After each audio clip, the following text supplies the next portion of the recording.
Morning, boys and girls. This is Robbie broadcasting from my car on the way to work. This is the third video of this kind.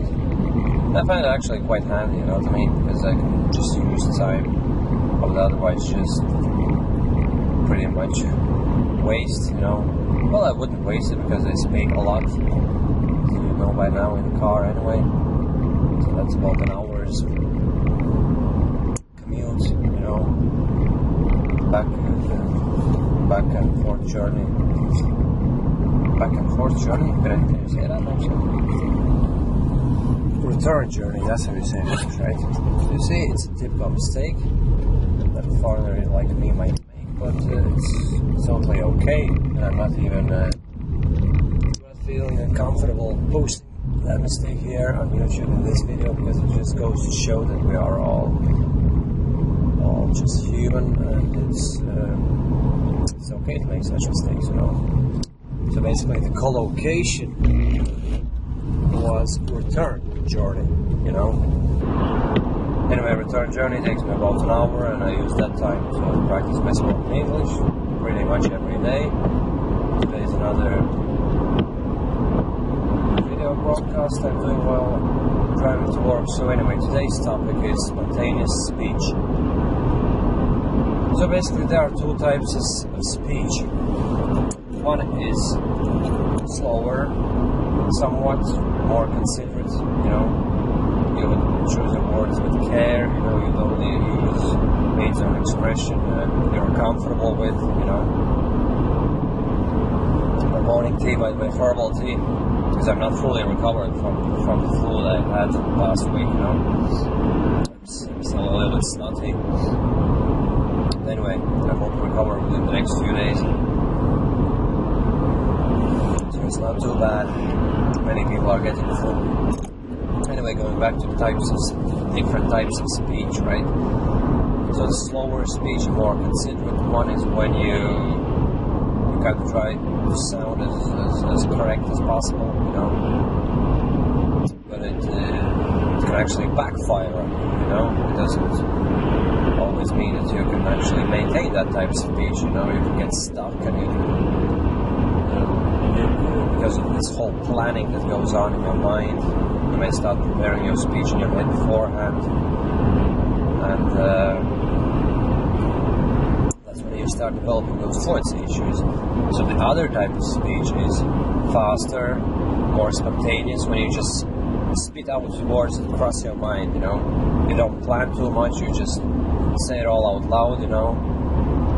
And self-practicing sessions are ideal to practice that type of speech, you know. When you don't plan, you don't have anyone to overhear you, you don't have to feel embarrassed, you know. It's just you with yourself, and you can actually record those practice sessions in a camera or via a webcam on your laptop or PC or whatever, you know, to make more sense of it, you know what I mean, instead of just speaking with yourself. So basically, let yourself free rein. So let's take this sentence, for example, let yourself free rein. I'm not really sure if it's correct word combination, you know, but I'm pretty sure that I've heard a collocation, an idiom, whatever you call it, free rein, which means that you just lift off all limitations, just let yourself to act freely, and I think that it went along the same lines, you know, let yourself free rein, whatever, free rein. And normally what I would do if I would create a written content, like a blog post or an article, right, I would look all these things up on Google and then see which is the correct collocation, which is used by native speakers, you know, and then make sure that I memorize it, you know, I have to repeat it myself a few times. But when I speak, you don't always have access to Google, to any sorts of devices. You just have to improvise on the spot, right? And that's when you are okay to do so, you know. There are people who will tell you, no, you have to make sure that every single thing you say is correct, grammatically correct in every sense, right? And that they'll also tell you that if you speak with mistakes, you'll let those mistakes become second nature, and it'll be impossible to get rid of them later on. What I say is that once you got the basics right, once you've got the basic grammar, basic vocabulary, and you can speak fluently, more or less, it's okay to let yourself improvise, because that's the only way you can develop true fluency, That's the whole point of my philosophy, You have to train yourself to speak in English the same way you speak in your native language, without thinking, without translation from your native language. You can eliminate that translation only by letting yourself express simultaneously, instantly. I don't even know why that word simultaneously popped up in my mind. You see, instantly was a word I wanted to use anyway. That's a Guinness truck. Was today Arthur's Day or yesterday? Guinness, the famous Irish beer, right?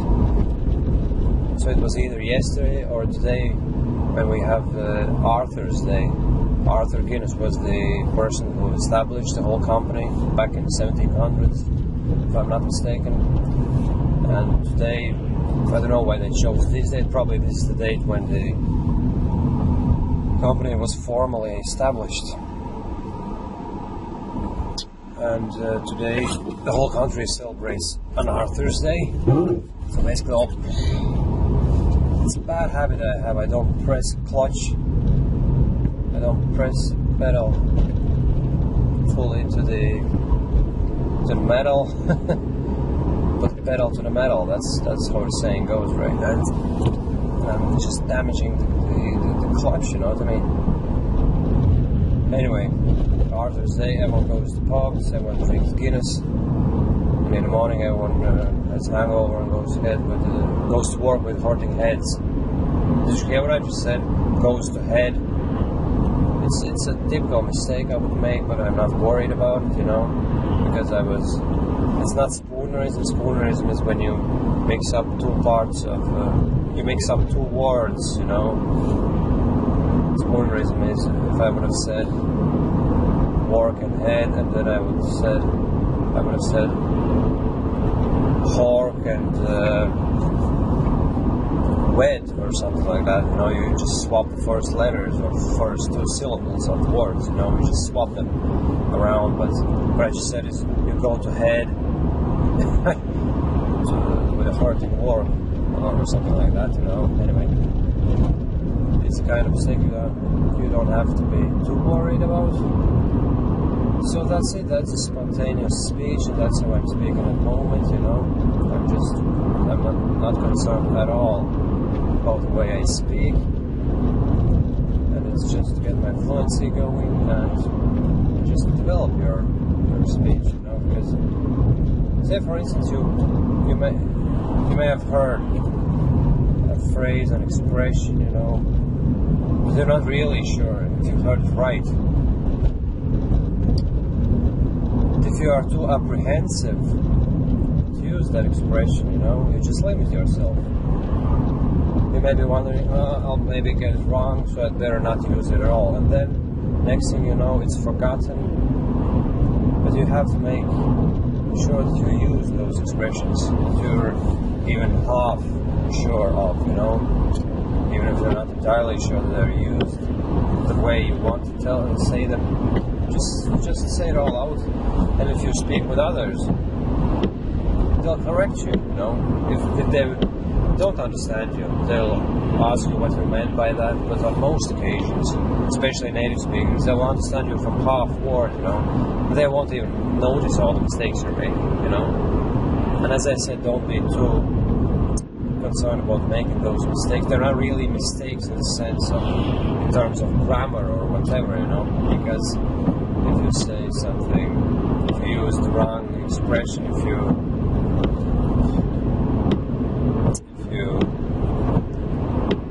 mix up words and sentences, don't use them in the correct sequence, it's not a grammar mistake as such, you know. You're not compromising your grammar, your sentence structure, you know. You still get those things right, you know. Which is, at this stage, being an intermediate or advanced speaker, it's hard to get wrong anyway, you know, because there are not that many grammar tenses used in real-life conversations, only basic ones, and it's possible to speak without using any passive voices or passive voice, yeah, that's what it's called. Yeah, I can get mixed up with these grammar terms myself. And all those, what do you call those tenses? Perfect tenses. Anyway, we almost made it work. A few minutes left, and